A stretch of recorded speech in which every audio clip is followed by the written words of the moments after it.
Assalamualaikum warahmatullahi wabarakatuh. Perkenalkan, saya Fitri Hukmaina.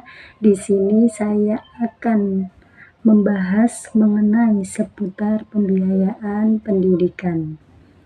Manusia dalam penghidupan dan kehidupannya tidak dapat melepaskan diri dari pembiayaan. Sejak manusia itu lahir sampai meninggal, pasti memerlukan yang namanya biaya. Biaya untuk makan, minum, tempat tinggal, pakaian, rekreasi, maupun pendidikan. Dan dari semua itu, yang paling penting, biaya untuk berguna bagi kebaikan manusia. Seperti itu. Dan dalam pembiayaan pendidikan itu yang mempengaruhi mutu, proses, dan hasil belajar siswa. Pendidikan itu saling keterikatan atau hubungannya sangat kuat dengan yang namanya uang. Karena dalam pendidikan itu pasti membutuhkan yang namanya biaya. Pembiayaan pendidikan itu adalah suatu proses pengalokasian sumber dana terbatas.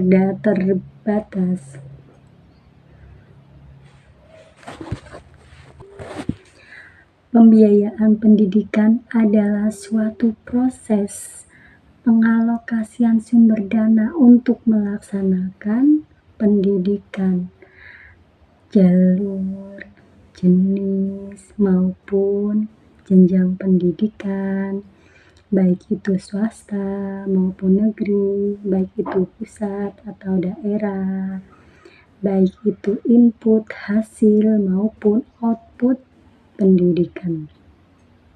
Dan di dalam pembiayaan pendidikan itu ada 3 biaya. Yang pertama ada biaya investasi, biaya operasi, dan biaya personal. Apa itu biaya investasi? Biaya yang ditujukan untuk pengadaan yang tidak habis pakai. Misalkan atau contohnya seperti tanah, ruang kelas, lapangan olahraga, laboratorium, dan lain sebagainya. Sedangkan biaya operasi itu ya untuk operasi dan cepat habis, atau untuk keberlangsungan selama 1 tahun. Contohnya seperti wifi, terus listrik, air minum, dan lain sebagainya. Sedangkan biaya personal itu biaya yang dikeluarkan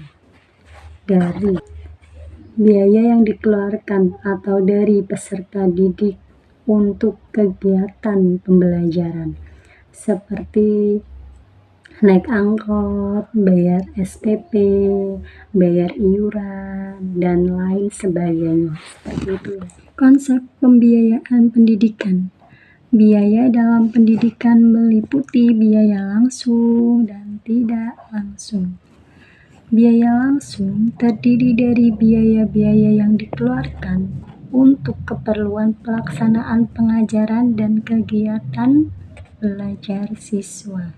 Dan kebanyakan biaya langsung berasal dari sistem persekolahan seperti SPP dan sumbangan orang tua atau yang dikeluarkan sendiri oleh siswa untuk membeli perlengkapan dalam melaksanakan proses pendidikan maupun pembelajarannya, seperti biaya untuk membeli buku, peralatan, dan uang saku.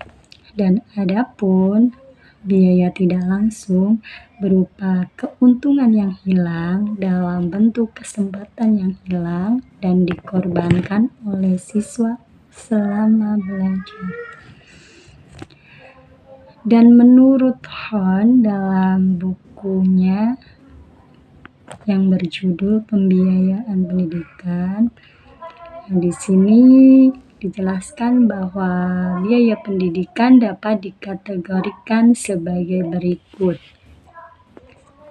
Seperti yang tadi dijelaskan, ada biaya langsung dan biaya tak langsung. Biaya langsung yaitu biaya yang dikeluarkan secara langsung untuk membiayai penyelenggaraan pengajaran, penelitian, dan pengabdian pada masyarakat, seperti gaji guru, pegawai, untuk buku-buku pelajaran dan bahan perlengkapan lainnya. Dan hal ini berpengaruh pada hasil pendidikan berupa nilai pengorbanan untuk penyelenggaraan kegiatan-kegiatan tersebut.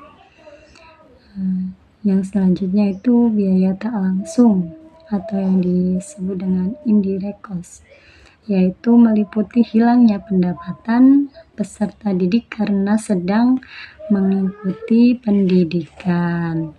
Bisa juga berupa keuntungan yang hilang dalam bentuk biaya, kesempatan yang hilang yang dikorbankan oleh siswa selama proses pembelajaran. Selain itu, menurut Halak juga mengelompokkan biaya berdasarkan jenis pendidikan.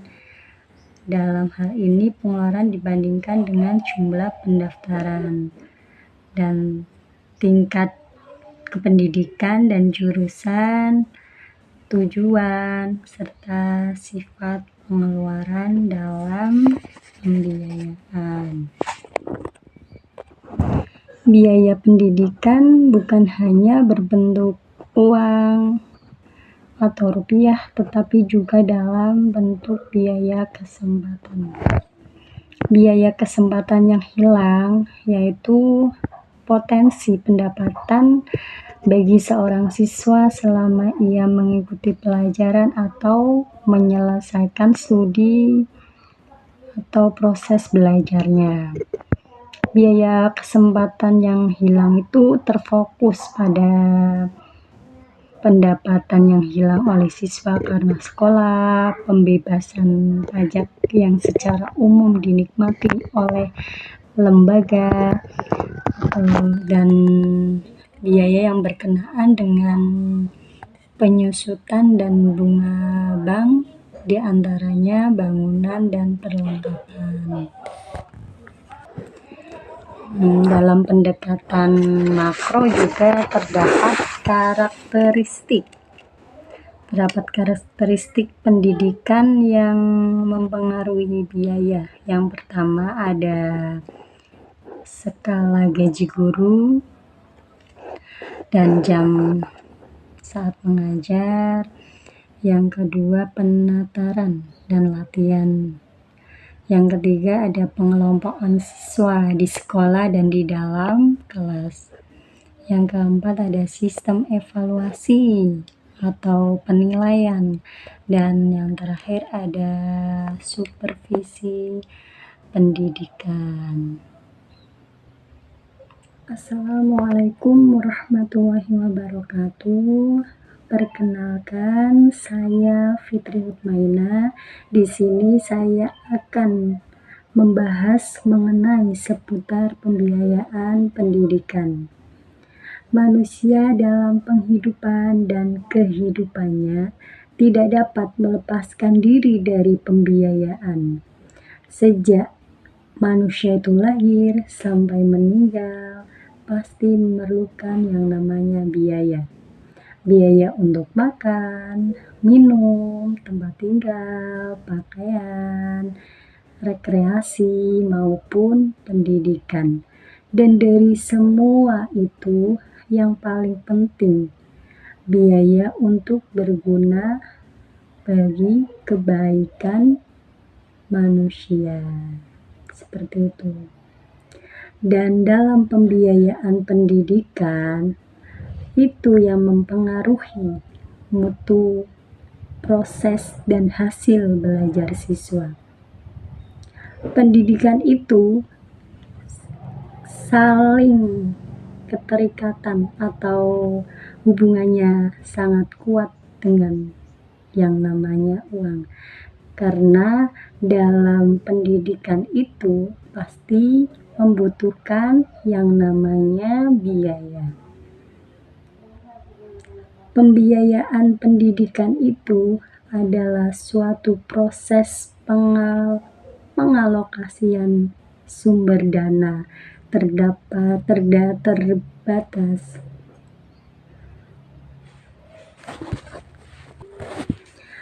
Pembiayaan pendidikan adalah suatu proses pengalokasian sumber dana untuk melaksanakan pendidikan, jalur, jenis, maupun jenjang pendidikan, baik itu swasta maupun negeri, baik itu pusat atau daerah, baik itu input, hasil, maupun output pendidikan. Dan di dalam pembiayaan pendidikan itu ada 3 biaya.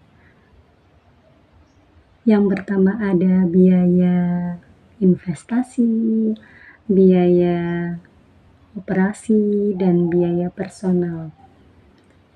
Apa itu biaya investasi? Biaya yang ditujukan untuk pengadaan yang tidak habis pakai. Misalkan atau contohnya seperti tanah, ruang kelas, lapangan olahraga, laboratorium, dan lain sebagainya.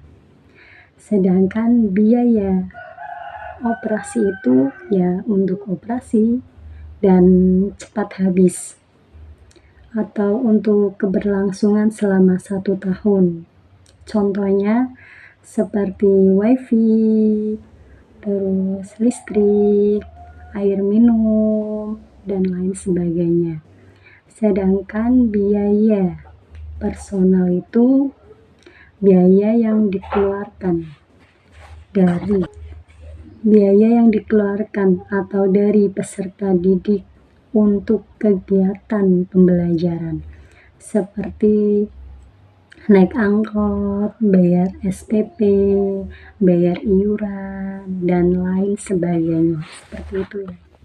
Adapun penyebab utama peningkatan biaya pendidikan adalah sebagai berikut. Yang pertama, inflasi. Pengaruh inflasi pada pendidikan disebabkan oleh naiknya pengeluaran pendidikan. Yang kedua, ada permintaan pendidikan. Pengaruh naiknya permintaan dalam biaya pendidikan merupakan penyebab terbesar naiknya pengeluaran keseluruhan pendidikan. Selanjutnya, kekuatan pasar yang mempengaruhi faktor pembiayaan pendidikan. Pendidikan juga merupakan pembeli barang dan jasa. Selain itu, pendidikan juga harus membayar angka pasar. Contohnya, pendidikan menawarkan gaji untuk guru dengan harapan mendapatkan guru yang berkualifikasi baik. Yang keempat, ada kekuatan yang menentukan pendapatan pendidikan. Ada beberapa faktor yang menentukan pendapatan pendidikan. Di antaranya sebagai berikut. Persaingan kebutuhan dan prioritas umum. Hampir di semua negara pendidikan mendapatkan prioritas yang relatif tinggi dari total pendapatan umum. Namun, naiknya presentasi pendidikan tidak akan tetap karena seiring dengan penyusutan andil untuk kebutuhan umum akan mengalami pertahanan. Selanjutnya, faktor yang menentukan pendidikan ada pentingnya pertumbuhan ekonomi terhadap pendidikan. Selanjutnya, elastisitas dan perbedaan pendapatan pendidikan. Dan di sini penting dalam pendapatan sistem pendidikan adalah sumber pendapatan. Yang terakhir, ada pengaruh perdagangan asing terhadap pendapatan pendidikan.